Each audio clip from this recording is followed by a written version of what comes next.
final thing that we want to look at relating to Chapter 14 and the presidency is some of the specific authorities that the Constitution gives to the president. And not only do we want to look at some of those authorities that we give to the president, we also want to look and see what checks or balances Congress, or even maybe the Supreme Court, have over the authorities of the presidency.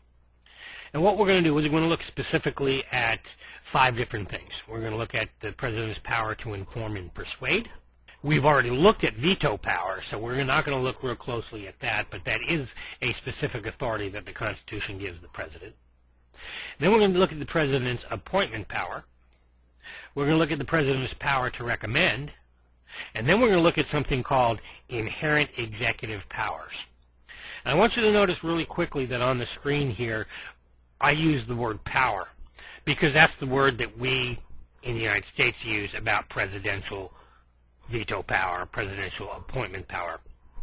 Remember earlier in the semester we talked about the difference between power and authority. These things that are legitimately given to the president by the Constitution are technically authorities. So I just want you to make sure that you realize that while we as a country have used this word power to describe these things the president can do, they're actually legitimate authorities given to the president by the Constitution.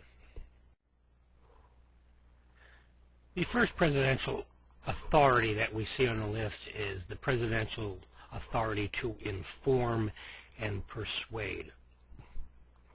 Teddy Roosevelt referred to this ability that the president had as the bully pulpit. What the bully pulpit was the fact that the president, being the only person in the whole country that is elected by the whole country, gives him some special power, some special authority. When Joanne Emerson says something, even if she says something very, very important, the major people who are going to listen to Joanne Emerson are the people in her congressional district. The people in the other 434 congressional districts are probably not going to pay very close attention to what Joanne Emerson has to say. When a governor, even a very powerful, very popular governor, says something, it's only going to really impact the people in his or her state. When a member of the United States Senate says something, it really only impacts the people in that person's state. So the president is the only person who every eye in the United States is on, because when the president does something, it impacts everybody. And Teddy Roosevelt, again, called this the bully pulpit. And Teddy Roosevelt felt that the president was obligated to use this bully pulpit for good. When the president was elected, he was to use his popularity and the fact that everybody hangs on just about his every word as a tool to fix things that that particular president saw as wrong with the country. Teddy Roosevelt, for example, used his presidency, the bully pulpit of his presidency, for the conservation movement in the United States. The major parks that we have in this country and the conservation laws and things of that nature, a lot of that come about because of Teddy Roosevelt. Not only do the presidents use this pulpit to try and further some concept of good, a lot of times first ladies, the wives of presidents, will do that. Nancy Reagan and her whole Just Say No campaign.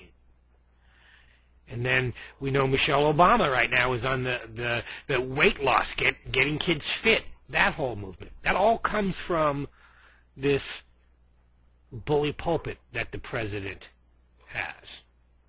Now, you would probably say, well, that seems like more like a power than an authority, because if you got a president who speaks well, he's going to be able to do a good job persuading people. But if you got a president who doesn't speak very well, he's really not going to do real well. It seems more like a power. But this is actually an authority when we look at the Constitution, because the Constitution requires the president to report to Congress on the state of the Union. In other words, the president is supposed to tell the rest of the country, or at least tell Congress, what's going on in the country, what's good, what's bad. And this is a constitutional requirement, a constitutional authority. So nowadays, when the president has his State of the Union speech and he goes to Congress, members of Congress, members of the Supreme Court, they're obligated a lot of times to come hear the president's report on the State of the Union. If they don't show up, it's kind of like they're ignoring this constitutionally required address by the president. So the president's power to inform and persuade comes at least partially from the constitutional requirement that he report on the country every year. Now, the president didn't always give speeches. Sometimes the president would simply just type up a report and send it to Congress. It was when we started to have technological advances like the radio and the television that the president really started to give speeches that were broadcast to the country. Because when the president is giving his State of the Union address today, he's not really talking to the men and women that are in that chamber listening to him, because they already know what he's going to say. The president is speaking to the people. And this is a very powerful tool that the president has. You take this State of the Union requirement with this fact that the president has everybody's eyes on him. And when the president gives one of these speeches, it's very powerful. Now, one last example I want to give you about the president's power, and when he opens his mouth, people listen, is what if I was to stand up in front of the library on a desk and just start screaming, "I hate broccoli. Broccoli sucks." People would walk past me. They would think I was crazy, but nothing else would happen. But I use this example because when George Bush, the first George Bush, was in office, after about a year in office, they did an interview with him. And the person doing the interview simply asked the President of the United States, "What kind of things do they cook for you in the White House kitchen?" And he said, "Oh, they cook a variety of things. But one thing that they don't cook is broccoli, because I really don't like broccoli."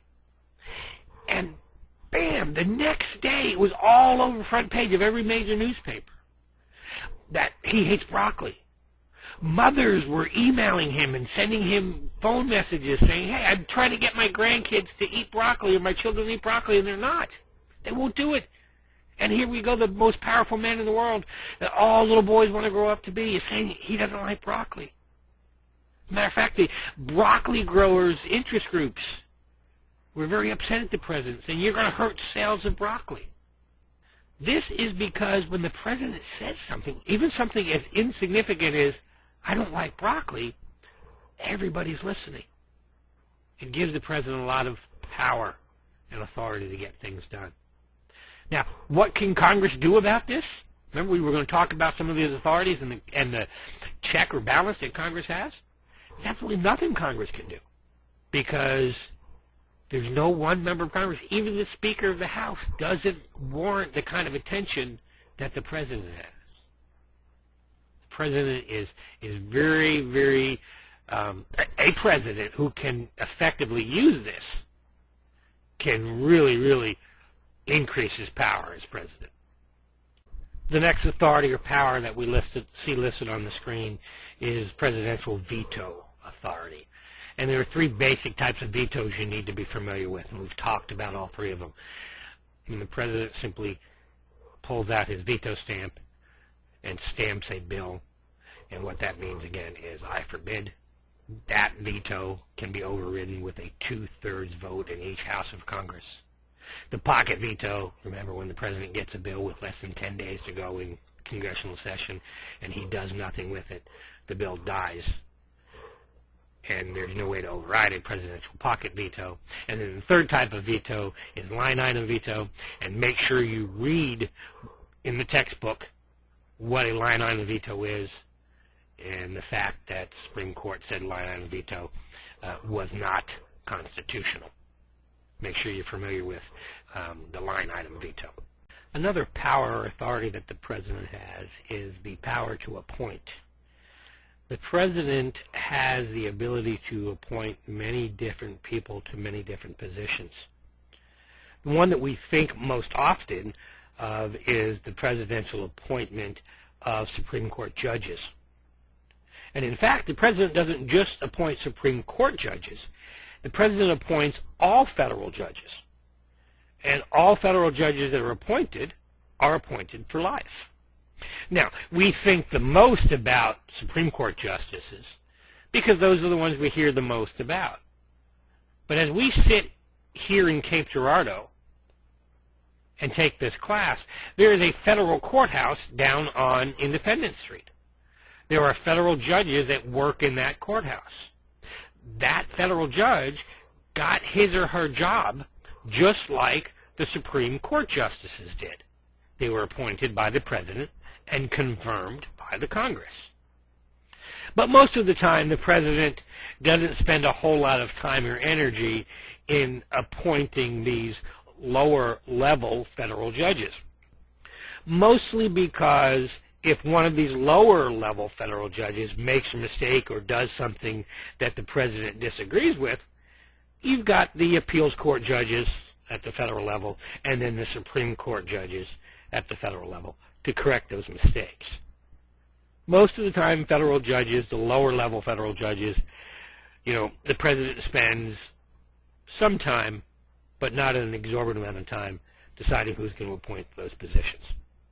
But you must remember that all judges are appointed for life, and all judges have to be confirmed by the United States Senate. All federal judges have to be confirmed by the U.S. Senate. Now, the next group of people that the President gets to appoint is his cabinet secretaries. Basically, what we have is the federal government is broken down into 15 different departments.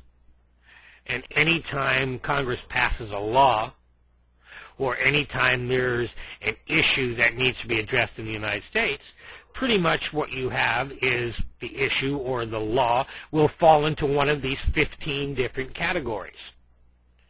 You've got things like the Department of Agriculture, the Department of Transportation, the Department of Health and Human Services, the Department of Defense, the Department of State. Those are some of the departments that the United States federal government is broken down into. And each one of these 15 departments has a person that's in charge of them, and they're called secretaries: Secretary of Defense, Secretary of Agriculture, Secretary of Transportation. And the President gets to appoint these people. And these people are basically what we call patronage appointments. Most of the time, the people that the President appoints to one of these 15 different positions is being appointed not only because they have some experience in that area, but also because they have done some political favor or they have supported the President politically in the past. So it's called a patronage job. These cabinet secretaries are appointed by the President and confirmed by the Senate.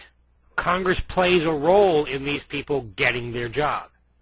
So for that reason, these cabinet secretaries report both to the President and to Congress. At any time, Congress can call one of these 15 department heads into a congressional committee hearing and question them about what's going on. Remember that job of oversight? When the leader of one of these 15 bureaucratic agencies is doing something that Congress questions, Congress has the authority to call them in and question them. Now, since the President gives them their job, and the President is the only one that can fire them, and Congress has something to do with them getting their job, these people report to both the President and Congress. Therefore, when the President is looking for a truly unbiased opinion on something, he's probably not going to rely completely on these cabinet secretaries. Because if I'm the president and I need a completely 100% unbiased opinion on something, I'm not going to ask a cabinet secretary, because the cabinet secretaries could be called into Congress and Congress could ask them about that conversation with the president. When the president truly needs an unbiased opinion, he's going to call on one of his presidential advisors. These people are appointed by the president, and the Congress has nothing to say about who they are and whether or not they get their job. These people have a completely private relationship with the president. When these people are working with the president on an issue, giving him advice, they do not have to report to Congress. The presidential advisors and the president have what we call executive privilege. As long as the conversation they're having deals with the president doing his job, these people can simply say, we are not going to answer Congress's questions. Now, when we look at the overall appointment power of the president, Congress has quite a bit of check on him. When it comes to judges and cabinet secretaries, the president limits their selections or their appointments usually to somebody that they believe Congress will approve. Because it's pretty embarrassing for the president to appoint somebody to be a judge or to be a cabinet secretary and have the Senate or Congress come along and say no. So usually what will happen is when the president appoints somebody, he'll be pretty sure that that person is going to be confirmed before they make the appointment. Now, for example, when President Obama won the election back in November of 2008, he started putting together the people that he wanted to be in his cabinet. Somebody in the Obama party leaked the idea that he was thinking about making Hillary Clinton Secretary of State. Now, President Obama will say, hey, I have no idea who leaked that.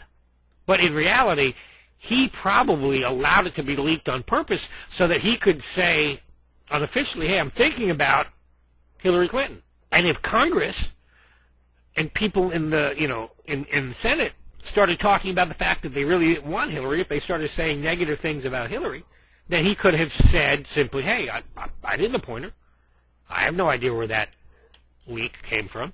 So the Congress has a pretty good check on the president when it comes to appointing judges and appointing cabinet secretaries. But his presidential advisors, like the White House counsel and the National Security Advisor, those people the president or Congress has absolutely no control over.